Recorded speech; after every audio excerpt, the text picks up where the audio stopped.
Price the Lord. ദൈവനാമത്തിൻ്റെ മഹത്വമുണ്ടാകട്ടെ. ദൈവമക്കളെ, നാം ഈ ലോകത്തിൽ ജീവിക്കുന്നിടത്തോളം കാലം എപ്പോഴും എന്തെങ്കിലുമൊക്കെ പ്രശ്നങ്ങൾ നമ്മുടെ ജീവിതത്തിൽ കടന്നു വരും. അപ്പോൾ നാം എന്ത് ചെയ്യും? നമ്മുടെ മുഴുവൻ സമയവും നമ്മുടെ എനർജിയൊക്കെ ഈ പ്രോബ്ലംസ് അല്ലെങ്കിൽ ഈ ഇഷ്യൂസൊക്കെ ഒന്ന് റിസോൾവ് ചെയ്യേണ്ടതിന് വേണ്ടി ഉപയോഗിക്കും.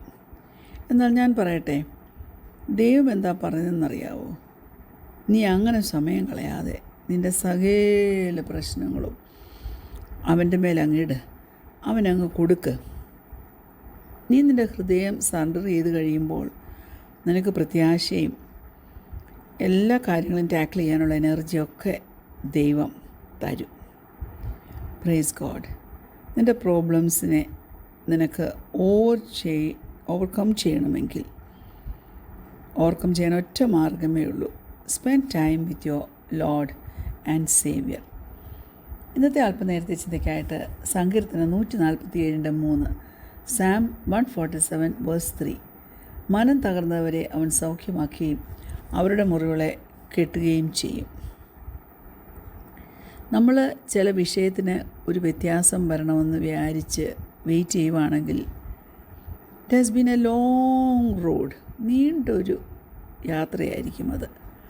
നമ്മുടെ ഹൃദയം അപ്പോഴൊന്നും സോഫ്റ്റായിട്ടിരിക്കത്തില്ല, അത് കഠിനപ്പെട്ടു പോകും. ഇതങ്ങ് നിർത്തിയാലോ, മുന്നോട്ട് ഇനിയും സ്റ്റെപ്പ് എടുക്കാതെ അങ്ങ് വിട്ടാലോ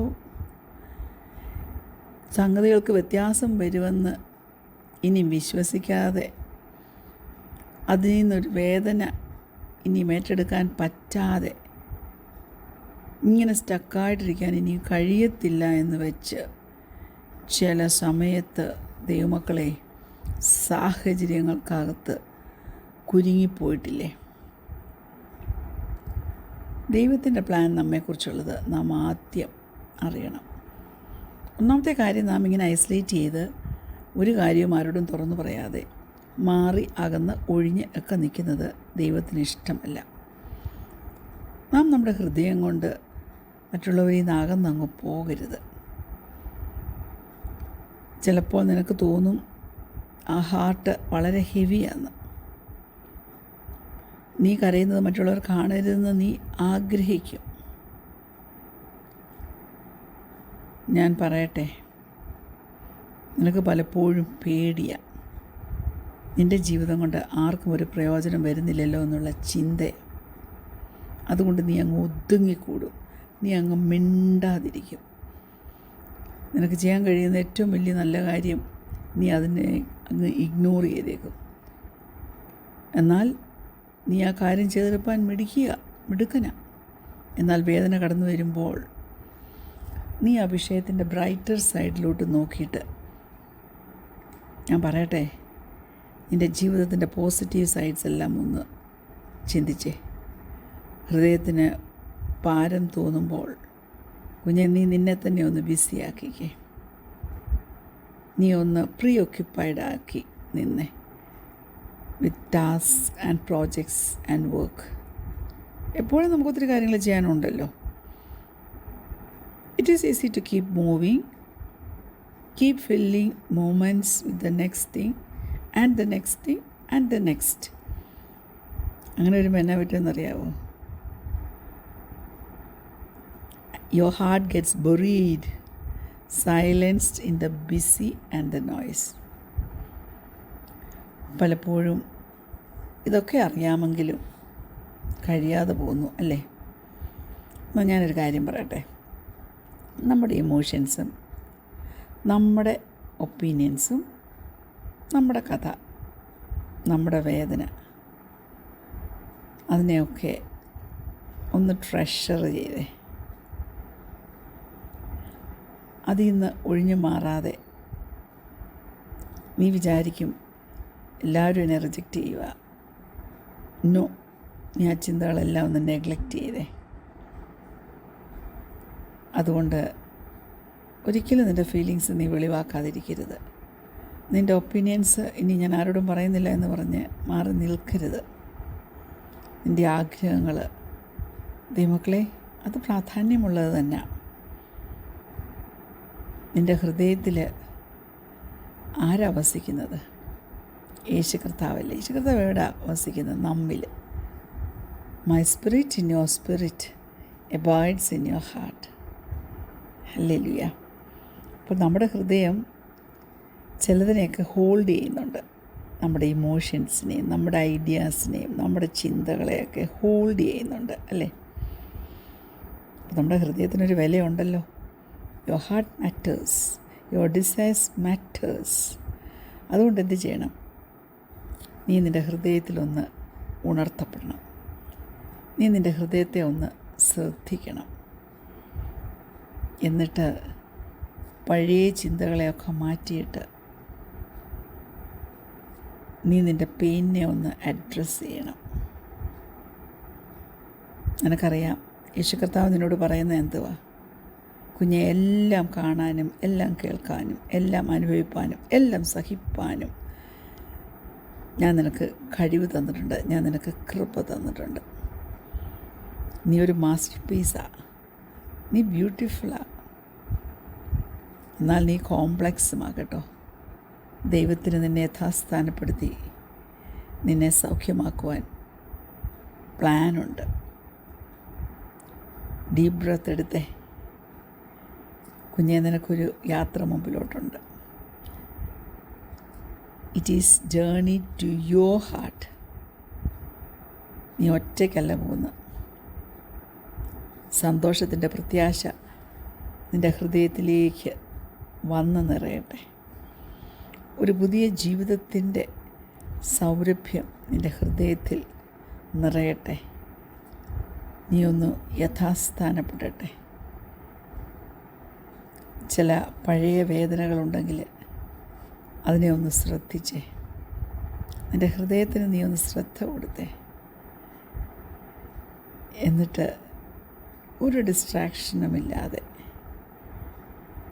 ദൈവത്തിൻ്റെ സന്നിധിയിലെ പൂർണ്ണ സമർപ്പണത്തോടെ മുന്നോട്ട് നീങ്ങിയാൽ, നമുക്ക് നമ്മുടെ പെയിനെ ഒന്ന് അഡ്രസ്സ് ചെയ്യുവാൻ കഴിഞ്ഞാൽ, നമ്മുടെ മുറിവുകളെയൊക്കെ ഒന്ന് അക്നോളജ് ചെയ്യാൻ പറ്റിയാൽ, തീർച്ചയായിട്ടും അത് ജീവിതത്തിൽ പ്രാധാന്യതയുള്ളതാണെന്ന് നിനക്ക് മനസ്സിലാക്കാൻ പറ്റും. Acknowledging pain is important. അത് നിനക്ക് ആ പെയിൻ എന്തുവാന്നുള്ളത് ഫിക്സ് ചെയ്യാൻ പറ്റുമെന്നുള്ളത് കൊണ്ടല്ല, നിൻ്റെ ദൈവം നിന്നോട് ചേർന്നിരിക്കുന്നത് കൊണ്ട്. ദൈവം നമ്മുടെ കഴിഞ്ഞ കാലങ്ങളെ ഒന്നും ചേഞ്ച് ചെയ്യാൻ പോകുന്നില്ല. പക്ഷെ അവൻ നമ്മുടെ വേദനയെ ശ്രദ്ധിക്കും. നമ്മുടെ ഹൃദയത്തിൻ്റെ മുറിവുകളെ അവൻ കരിക്കും. നിൻ്റെ ഹൃദയത്തിനകത്തുള്ള ഇരുട്ടിലേക്ക് അവൻ വെളിച്ചം കൊണ്ടുവരും. എവിടെയെല്ലാം തെറ്റിപ്പോയിട്ടുണ്ടോ, റോങ് ആയി പോയിട്ടുണ്ടോ, അവിടെയെല്ലാം അവൻ റൈറ്റായിട്ടുള്ള സംഗതി കൊണ്ടുവരും. God is in the business of making right everything. അതുകൊണ്ടാണ് ദാവീദ് രാജാവ് പറഞ്ഞത്, മനസ്സ് തകർന്നവരെ അവൻ സൗഖ്യമാക്കുന്നു, അവരുടെ മുറിവുകളെയൊക്കെ അവൻ ഹീൽ ചെയ്യുന്നു.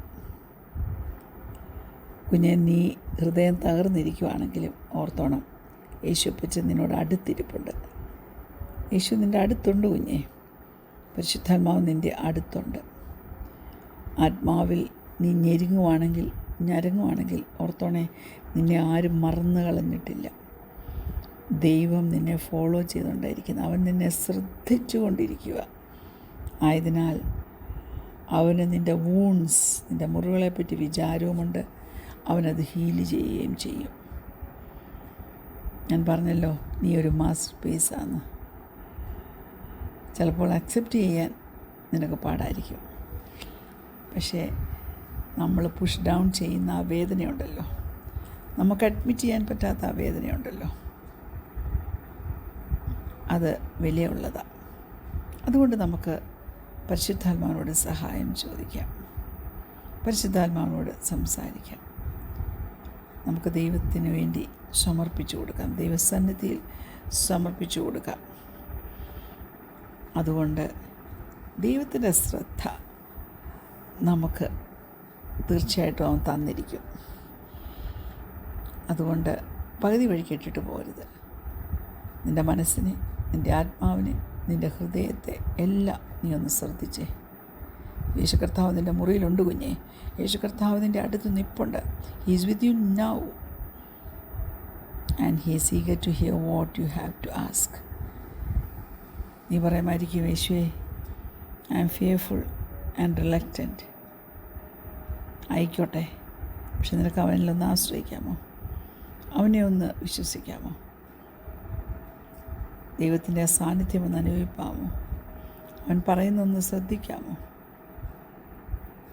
തികഞ്ഞ സ്നേഹം ഭയത്തെ പുറത്താക്കും. അതുകൊണ്ട് പഴയ കാര്യങ്ങളൊക്കെ ഇഗ്നോർ ചെയ്തിട്ട് ദൈവത്തിൻ്റെ ഒരു സൗഖ്യത്തിന് വേണ്ടി ഏൽപ്പിച്ചു കൊടുക്കുക. നമ്മുടെ മനസ്സിനെ ഒന്ന് കോൺസെൻട്രേറ്റ് ചെയ്യുക. നമ്മുടെ ഇമാജിനേഷനെ, നമ്മുടെ ഹൃദയത്തെ, നമ്മുടെ ആത്മാവിനെ, നമ്മുടെ ശരീരത്തെ എല്ലാം ദൈവസന്നിധിയിൽ ഒന്ന് കോൺസെൻട്രേറ്റ് ചെയ്തേ. ഞാൻ പറഞ്ഞല്ലോ, ഇതൊരു യാത്രയാണ്. ദൈവം നമ്മെ പ്രൊട്ടക്റ്റ് ചെയ്യും. ദൈവം തീർച്ചയായിട്ടും വേദനിക്കാൻ നമ്മളെ വിടത്തില്ല. അവൻ്റെ ശബ്ദം, അവൻ്റെ വിസ്ഡം, അവൻ്റെ സ്നേഹം അതൊന്ന് ശ്രദ്ധിച്ചേ. അവൻ നിന്നെ എൻകറേജ് ചെയ്യും. നിൻ്റെ വേദനകളെ ചുമക്കും. നോർത്ത് നോക്കിയ നിൻ്റെ കരത്തെ യേശു കർത്താവ് പിടിച്ചിരിക്കുകയാണെന്ന്. Give the pain to him now. തീർച്ചയായും ദൈവം നിങ്ങളെ എന്നെ സഹായിക്കുകയും അനുഗ്രഹിക്കുകയും ചെയ്യട്ടെ. കണ്ണടയ്ക്കാൻ പ്രാർത്ഥിക്കാം. ഞങ്ങളെ സ്നേഹിക്കുന്ന ഞങ്ങളുടെ നല്ല ദൈവമേ, സ്വർഗ്ഗീയ പിതാവേ, ഞങ്ങൾ നിന്നെ സ്തുതിക്കുന്നു, സ്തോത്രം ചെയ്യുന്നു. മനസ്സിൽ ഉരുത്തിരിയുന്ന ചിന്തകളെയൊക്കെ തള്ളേണ്ടതിനെ തള്ളുവാൻ, നിലനിർത്തേണ്ടതിനെ നിലനിർത്തുവാൻ ആവശ്യമാകുന്ന കൃപ തരണമേ. ജീവിതത്തിൽ പണിതെടുക്കേണ്ടതൊക്കെ കർത്താവ് പണിതെടുക്കണം. യേശുവിൻ്റെ നാമത്തിൽ തന്നെ ആമേൻ. Praise the Lord. God bless you all.